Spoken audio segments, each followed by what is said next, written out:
Bem-vindo a um estudo na palavra, uma série de estudos bíblicos focalizados na cruz de Cristo.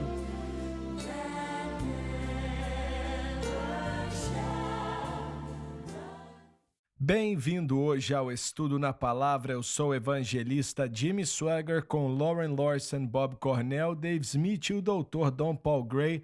Estamos contentes de poder estar com você para estudarmos a Palavra de Deus juntos. E vamos continuar, Lauren, no versículo 27 e vamos começar a falar dos profetas hoje.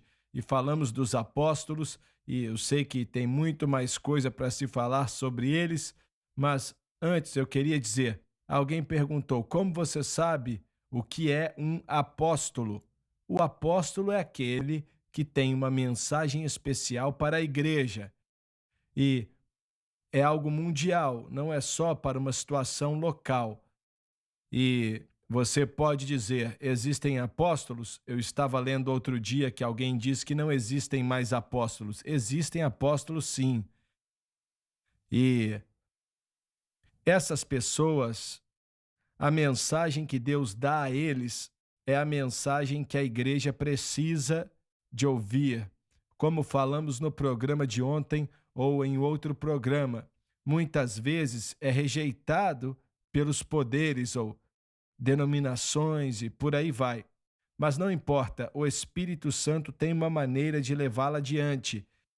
E você pode perguntar, quem são apóstolos hoje? Eu não posso responder e não sei. E eu tenho que deixar isso com Deus. Mas queremos olhar para, em segundo lugar, está aqui no versículo 28, que fala dos profetas. Os profetas hoje em dia têm o mesmo peso, a mesma força hoje em dia como no Antigo Testamento, com uma exceção.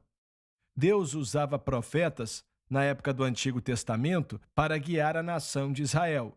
E nem sempre era agradável ser profeta. Manassés matou a maioria dos profetas e alguns imaginam que Isaías foi um dos profetas assassinados por Manassés.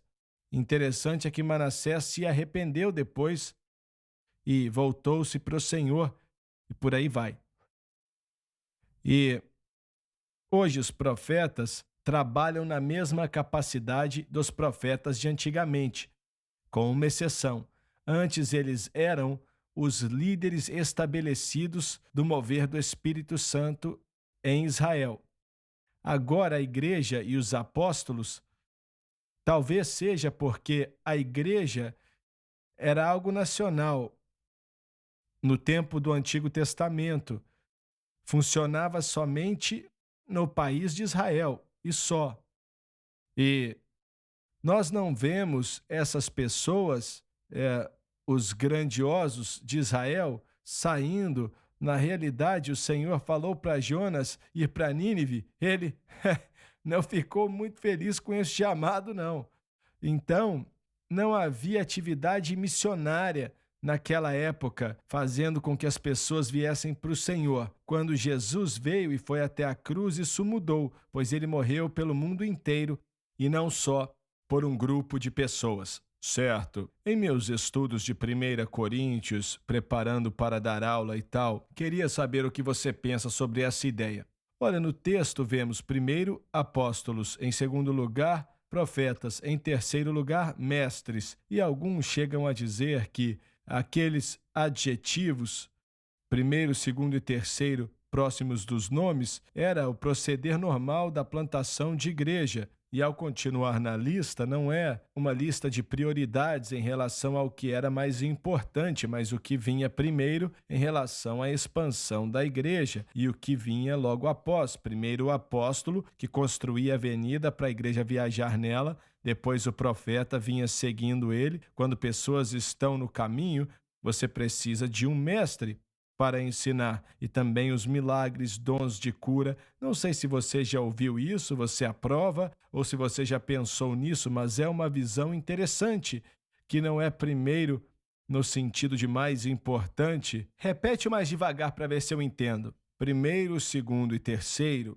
era a ordem na qual a plantação da igreja era feita, como a igreja era plantada quando eles expandiam a igreja. E os dons aqui, na realidade, seguem a mesma motivação até o versículo 28 ou até o 29, quando fala aqui que é primeiro, segundo e terceiro, que uma coisa segue a outra e é seguida por outra. É uma visão interessante, acho que nunca escutei isso ensinado, mas primeiro não quer dizer que o apóstolo era o mais importante, mas que vinham primeiro na questão de tempo de ir plantando a igreja, e depois vinha o profeta em cima da obra do apóstolo, e em terceiro lugar vinha o mestre. A ideia de onde eu tiro em relação à mensagem que era dada é por causa do apóstolo Paulo. Foi a mensagem dele que fez dele quem ele era. Ele orou pelos doentes, ele viu milagres, viu curas, coisas importantes, mas todas eram secundárias à mensagem. A mensagem era o principal. A mensagem era o principal. A mensagem era tudo e vinha em primeiro lugar. É daí que eu tiro. E você, ouvimos falar do 1, 2, 3 aí. Olha, é algo estranho. Eu estava estudando há um tempo atrás e eu não lembro quem escreveu aquilo, mas ele estava falando disso que você mencionou. E ele falou: a forma como são colocados aqui, vou ser sincero, eu não sei. Sinceramente, não sei por que o Senhor fez assim. E ele falou: se fosse eu, teria feito diferente. Essa foi uma explicação, e eu não sei, não tenho certeza absoluta, mas era interessante considerar que teria sido, se é que está correto, um procedimento normal de como as pessoas plantavam a igreja no normal, no geral. Então, se isso é verdade, plantação de igreja, olha, ainda que Paulo plantasse igrejas constantemente, eu não acredito que essa é a ideia em relação ao apóstolo, porque eu sempre volto para a mensagem mais uma vez. Os apóstolos podem servir de profeta, podem servir de mestre, podem servir de pastor e podem em todos esses 5. E muitas vezes fazem isso, mas é aquilo. Olha, o que você falou, eu não sei se... Olha, pode até ser, mas estamos pensando no papel do profeta como alguém que prevê o futuro ou declara a justiça? Os dois. Os dois, mas o dom mais comum é que ele sempre exorta pessoas, não é? Em primeiro lugar, proclamando.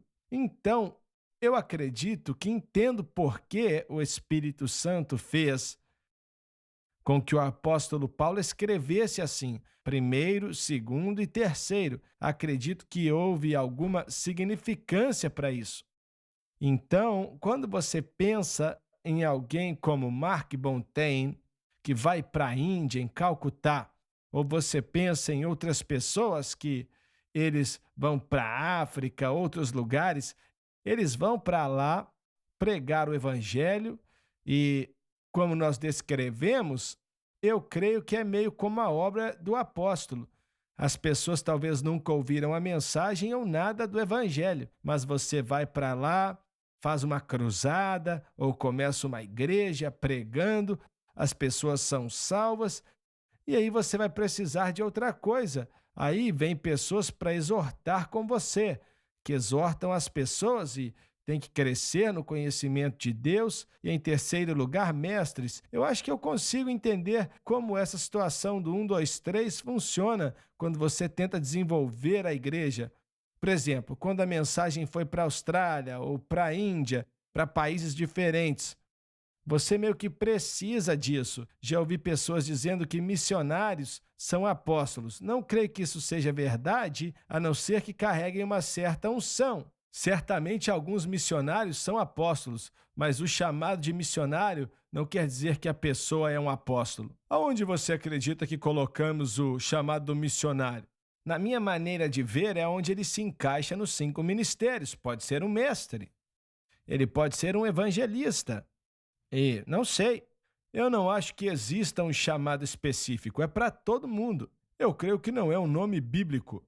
mas é um nome que aplicamos para um homem chamado de Deus que vai para um outro país.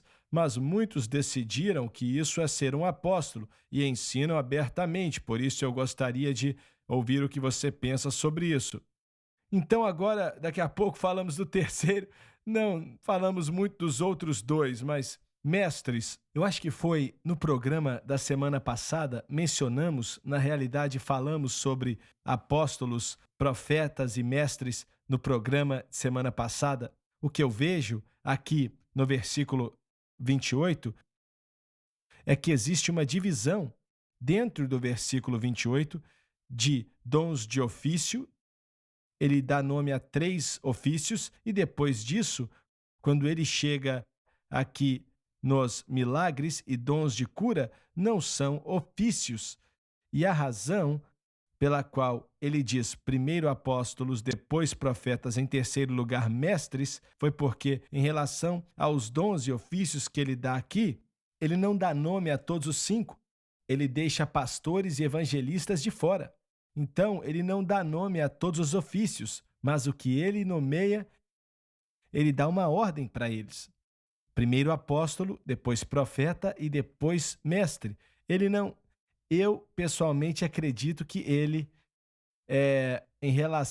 ele fez isso em relação ao ofício deles, para mostrar que, em relação aos dons e os ofícios, aqueles que ele dá o nome, e por que só esses 3? Eu concluo com que a pessoa que você leu ali, eu não sei. Eu não sei porque deixou evangelista e pastor de fora. Não sei. Aqueles que ele nomeou, ele dá uma prioridade para eles, apóstolos, profetas e mestres. E depois ele fala de dons que não são ofícios. Por exemplo, não há um ofício de alguém que opera milagres, ou socorro, ajuda. Isso é um dom e não um ofício que Deus trabalha através da pessoa. Certo, temos que ir para o intervalo. Não saia daí, voltamos já.